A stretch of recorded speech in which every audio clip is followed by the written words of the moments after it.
இந்த வீடியோவில் நம்ம என்ன பார்க்க போகிறோன்னா, அந்த விஷயம் வந்து உங்கள் டிவியில் வரும், லேப்டாப்பில் வரும், உங்கள் பர்சனல் கம்ப்யூட்டர் வரும், ஈவன் நீங்கள் உங்கள் மொபைல்ஸில் கூட கனெக்ட் பண்ணி யூஸ் பண்ணுற அளவுக்கு அதில் ஃபெசிலிட்டிஸ் இருக்குது. ஸோ அதை பற்றி இந்த வீடியோ ஃபுல்லாக பார்க்கலாம். வாங்க வீடியோக்குள்ளே போகலாம்.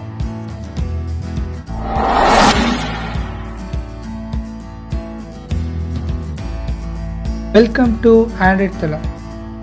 இந்த வீடியோவில் நம்ம பார்க்க போகிற டாபிக் என்னென்னா HDMI கேபிள். இந்த HDMI கேபிள் பற்றி தான் நம்ம இந்த வீடியோ ஃபுல்லாக பார்க்க போகிறோம். ஸோ வீடியோவை கம்ப்ளீட்டாக பாருங்கள். HDMIனா ஹை டெஃபினிஷன் மல்டிமீடியா இன்டர்ஃபேஸ். HDMIங்கிறது ஒரு டிஜிட்டல் இன்டர்ஃபேஸ். அது என்ன பண்ணுன்னா ஹை குவாலிட்டியில் ஆடியோவும் வீடியோ சிக்னல்ஸையும் சென்ட் பண்ணும். HDMI கேபிள் வந்து நிறைய இடத்துல யூஸ் பண்ணுறாங்க. இப்போது ரீசெண்டாக டிவிலையும் வர ஆரம்பிச்சிருக்கு. இந்த HDMI கேபிள் வழியாக நம்ம HD மூவிஸை பார்த்துக்கலாம். நம்ம டிவியில் எதுக்கு HDMI போர்ட்ஸ் கொடுத்துருக்காங்கன்னா, நம்ம பிசியையும், அதாவது நம்ம பிசியில் இருக்கிற HD டேட்டாஸ்லாம் நம்ம பிக் ஸ்க்ரீனில், அதாவது டிவி மாதிரி ஒரு பிக் ஸ்க்ரீனில் வந்து நம்ம பார்த்துக்கலாம். ஸோ அதுக்காக தான் வந்து டிவியில் வந்து HD போர்ட்ஸ் கொடுத்துருக்காங்க. டிவியில் நம்ம HDMI கேபிள் மூலமாக பிசியை மட்டும் கனெக்ட் பண்ணுற மாதிரி இல்லை, நம்ம லேப்டாப்பையும் கனெக்ட் பண்ணிக்கலாம், மொபைலையும் கனெக்ட் பண்ணிக்கலாம்.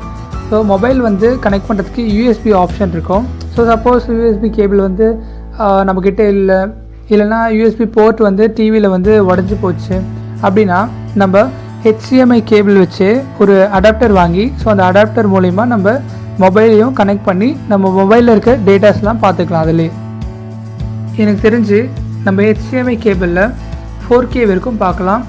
ஸோ நம்ம டிவி வந்து நம்ம டிவியோட ரெசல்யூஷன் வந்து 1080 பிக்சலில் இருந்தாலும் 4Kனால் நம்ம 1080 பிக்சலையும் ரன் பண்ணிக்கலாம். அதுக்கு மேலே போக முடியாது. ஸோ அது கீழே வரைக்கும் நம்ம எவ்வளோ வேணால் ரன் பண்ணிக்கலாம். HDMI கேபிளில் நம்ம நார்மலாக யூஸ் பண்ணுறது ஒரு 3 டைப். ஸோ அதோட வந்து டைமென்ஷன்ஸ் கொடுத்துருக்கேன். நீங்கள் வேணும்னா ஸ்க்ரீன்ஷாட் எடுத்துக்கோங்க. இந்த வீடியோவில் HDMI கேபிள் பற்றி உங்களுக்கு சம் இன்ஃபர்மேஷன்ஸ் கிடைச்சிருக்கோன்னு நம்புகிறேன். ஸோ வீடியோ பிடிச்சிருந்தால் லைக் பண்ணுங்கள், இன்ஃபர்மேட்டிவாக இருந்தால் ஷேர் பண்ணுங்கள், அண்ட் மறக்காமல் சப்ஸ்கிரைப் பண்ணுங்கள்.